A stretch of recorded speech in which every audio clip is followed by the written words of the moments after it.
Behind us we see St. Paul's Church at Södermalm, central Stockholm. The church is for sale. We would like to create a music center here.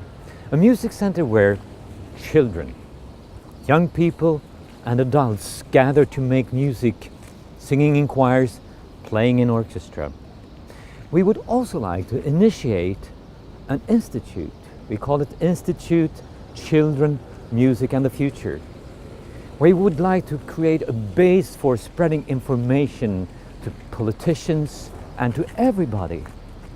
What happens with children if they grow up making music together in the school, in the life after school?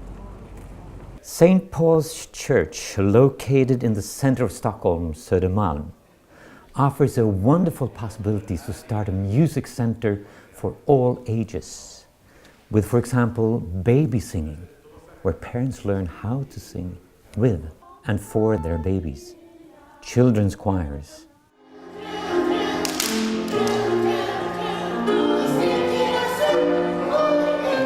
youth choirs,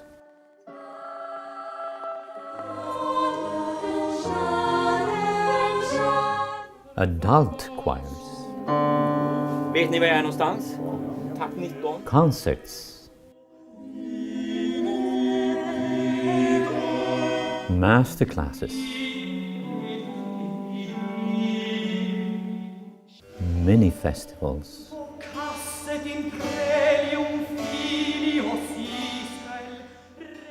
Weekend academies for children between the ages of 3 to 6, where they will be offered the opportunity to sing in groups with trained vocal coaches and enter into the world of colors with established painters. Company events where employees will be offered the opportunity to try to sing in a choir. Seminars, debates, talks, where politicians and other key people in society building will be able to discuss how the arts can be integrated into the building of a future society. The Institute Children, Music and the Future can become a platform for spreading information about what happens when children are offered the possibility to sing and play together, especially if that can be integrated into the regular school curriculum for all children. The Institute also has the intention to become a documentation center, not only gathering documentation from all over the world, but also producing our own documentation in the form of, for example, film documentaries, and collecting results from scientific research about what happens when music making is allowed to happen within the walls of the school, what happens to studying results, and what happens in the building process of the individual child.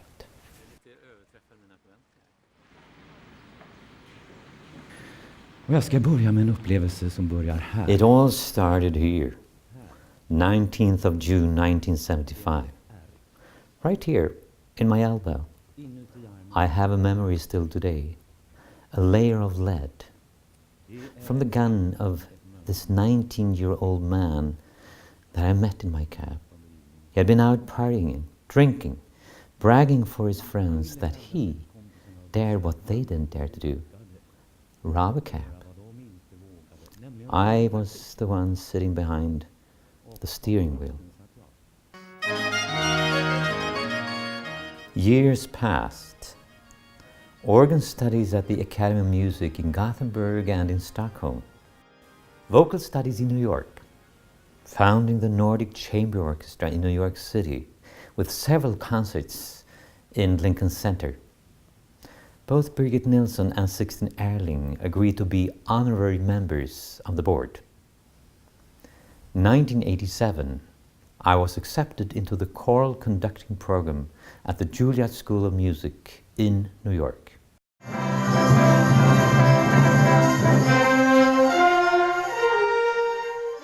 In 1988, I moved to Ann Arbor to study orchestral conducting. In the regular schools, I met a system where every child was given the opportunity to learn an instrument and to play together. Imagine what could have happened to the young man from 1975 if he would have been given such a possibility in his school. War had just started. This was 1942. First thing I did was to go into all of the grade schools, and I started 100 string players. And in a few years we had a 60-piece orchestra in the high school. I borrowed 20 violins, 10 violas, and 10 cellos. I found a place where I could put all these instruments out in a big circle, and then I would meet each class out in the halls, and I would show them how to hold the instruments securely hanging onto the wood, and I just let them saw on the open strings. Then I showed them how to play on 2 strings at once and to play softly in rhythm. Then I would take my violin and I would play a jig, a little Irish jig over that, and they thought, this is wonderful, we're making music. In 5th grade, all the students start on an instrument, and that's every single student. And that's unique in Ann Arbor because it's not a choice. These students, whether they like it or not, really need to try to have that experience in 5th grade. Once they've started, once they've had that opportunity, the vast majority of those students love it so much that they want to stick with it. And they do have the opportunity to continue excelling on their instrument all the way through high school. It was the reason why I wanted to come to school.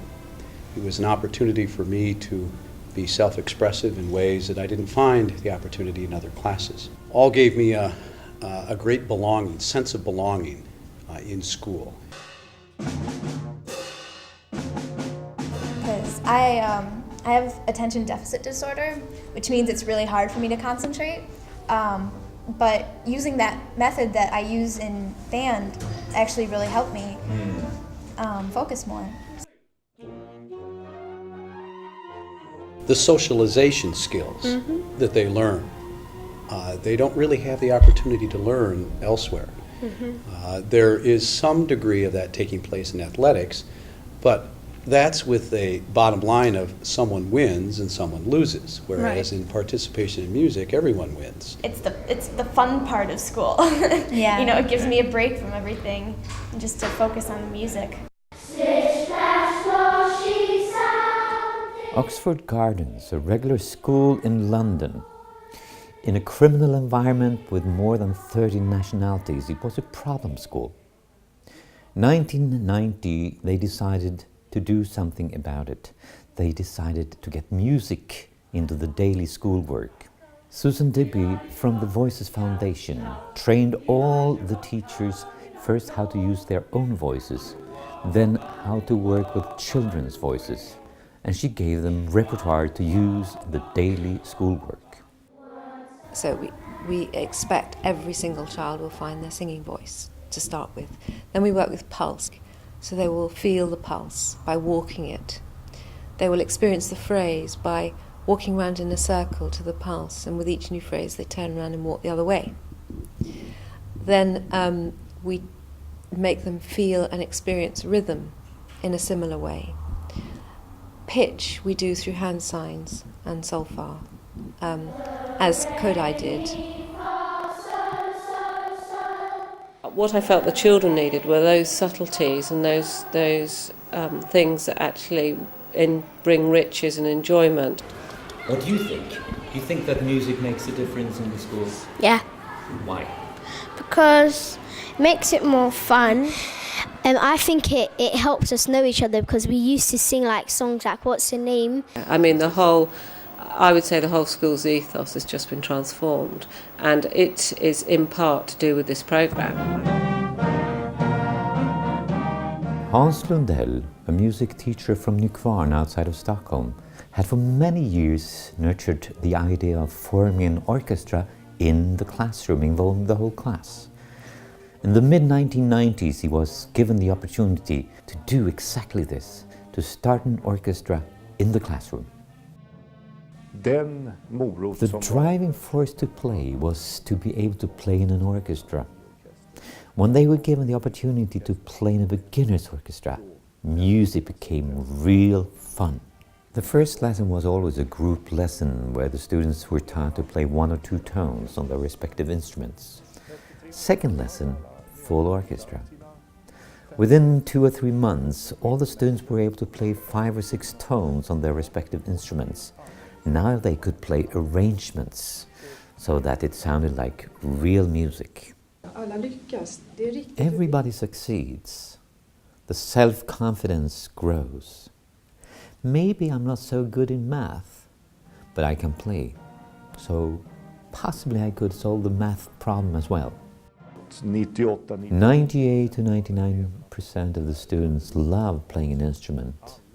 The 1 or 2% who don't, they succeed rather well anyway.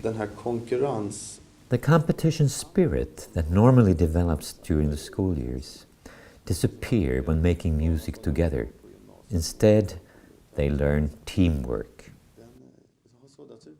Om det här plötsligt nu skulle ta slut, om de sa så här, nej, vi har inte råd med det här längre, ni får inte fortsätta längre. Upon the question what they would do if music in the classroom was stopped, they all raise hands saying we would join the music school. Men först och främst så skulle jag samla ihop ett text, så skulle jag gå ner så här, eller där politikerna med står så. I'd gather a few people, we'd go to the town hall, we'd meet the politicians, we'd say, we want to play, we are the future.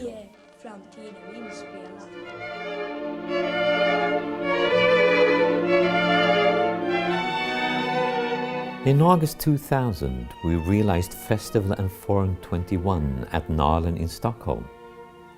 The music festival engaged, among others, Chromata, the Swedish percussion group, the pianist Janos Schollium. Gidon Kramer and the Kremerata Baltica were principal artists. When you are dealing with an instrument, you are not anymore alone. It's a dialogue. As much as you invest into an instrument, you get out of it. It's not always the case with people. The conference had the theme the child, the brain and music. Professor Töres Theorell, Dr. Georg Martell, the scientists Stephen Brown, Sophia, my wife-to-be, and I, Göran Staxing, hosted scientists, doctors, politicians, and journalists from the US, from Switzerland, Italy, Germany, Denmark, and Sweden.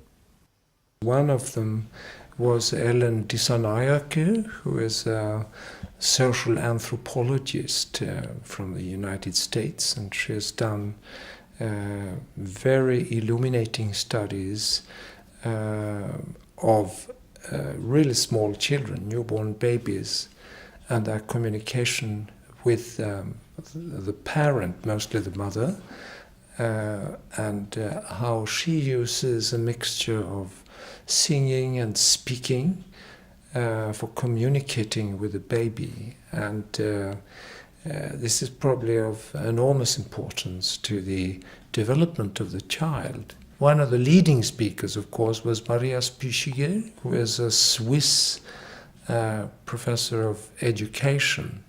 And they've done a very famous experiment in Switzerland where they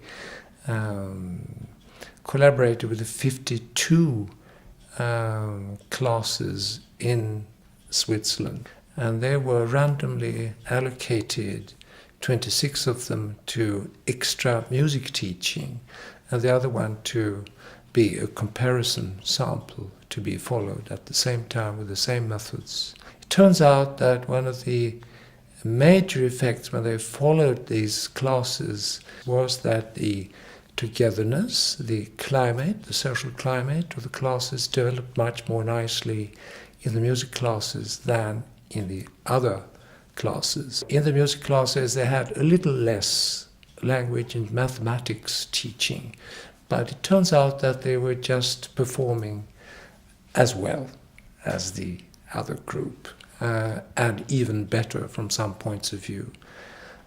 So the climate for teaching was probably improved enormously by this extra music teaching. The 19-year-old boy from 1975 and the 22-year-old boy from Copenhagen just a few days ago, who killed 2 people and injured several more, they both have one thing in common. They define themselves through violence, through hate.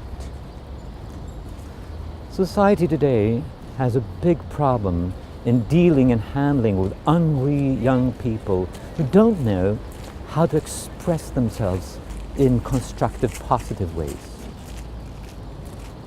We have seen 3 schools, Ann Arbor, London and Nykvarn, where music making together in the daily school routines trained these young people not only to play together, to learn how to play an instrument, but also how to be part of developing a positive, a more harmonic school atmosphere.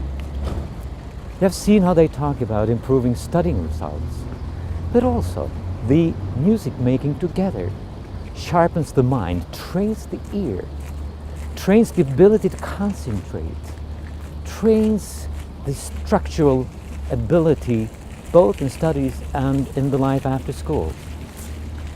How the children learn to respect each other and to show tolerance to other people wherever they come from.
Festival in Forum 21 was a success in every way.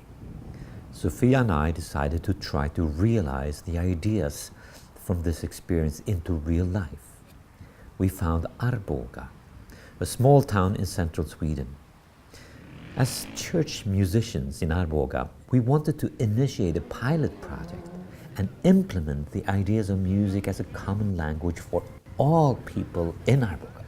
Not only in the church, but also involved in the schools, the cultural community, and even going in all the way into politics.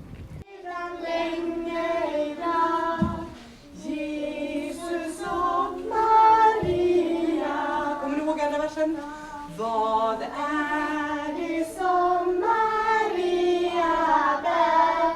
Kyrie eleison, ett och ett barn. Sing this now, for a boy is born in Bethlehem. Christ our Lord, in the lovely manger lies. Ordet kött och hos sin boning bland oss. I'm sorry, sir. I am behind in my time. You are... Jag menar, vi säger högt. Hej. Hej Georg! Ja. Alla barn gick och sjöng mina visor. When Georg Riedel was asked if he had an idea about how his music would affect children, if they would be happy singing his songs, he replied, "I will be happy."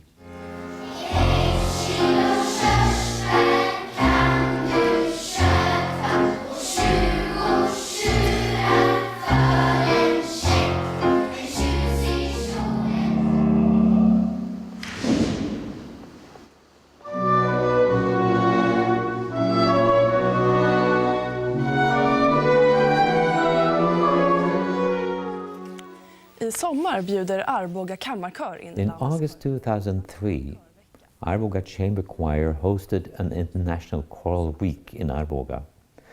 We invited the English choral legend Sir David Wilcox and the Belgian Renaissance specialist Erik van Nevel. Well, I hope that I could share with them the joy that I feel myself in making music. I wanted to give a little bit Spanish, a little bit Italian music, perhaps a little bit German music of Flemish composers. Meken, Arboga Mechanical Industries.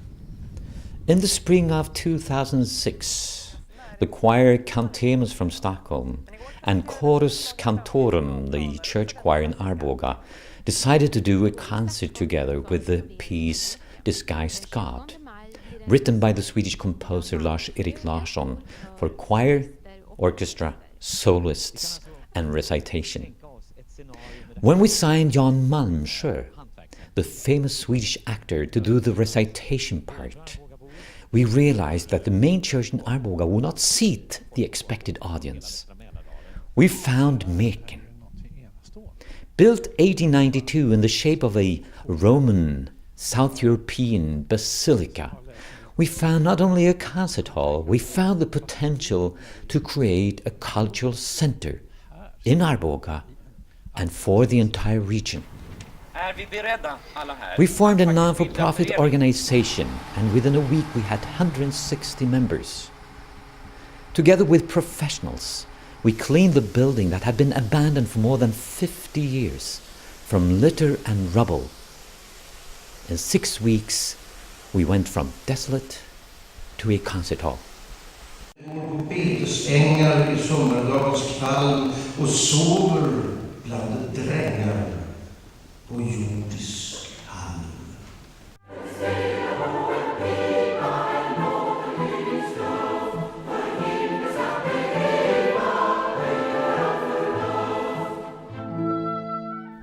Less than a week after the concert in Arboga, Jan Malmsjö asked us to record Disguised God under his label.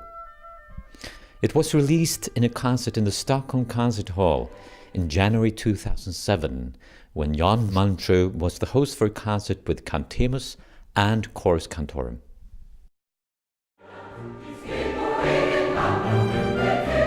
In the spring of 1999, one of the major banks in Sweden initiated a program inviting singers of all categories from choirs all over Sweden. Part of the project was to start choirs for people who never sang in choir, a try-out singing in choir. Sophie and I were asked to take charge of the Stockholm district. We gathered more than 300 singers for the first semester. Cantemus was born. Cantemus was invited to the summer 2005 to participate at the festival Musik at Siljan by Kalle Moraeus, a famous Swedish violinist and TV personality. Man möter någonting som man kanske saknar när man As är professional, you sometimes miss the joy and devotion in the music making that you find with amateurs.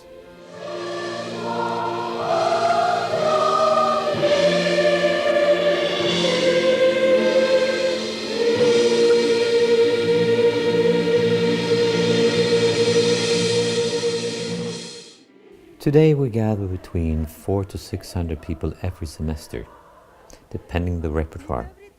We sing music from the eras of pop, rock, jazz, folk music, and classical music such as Mozart Requiem, Handel Messiah, and opera.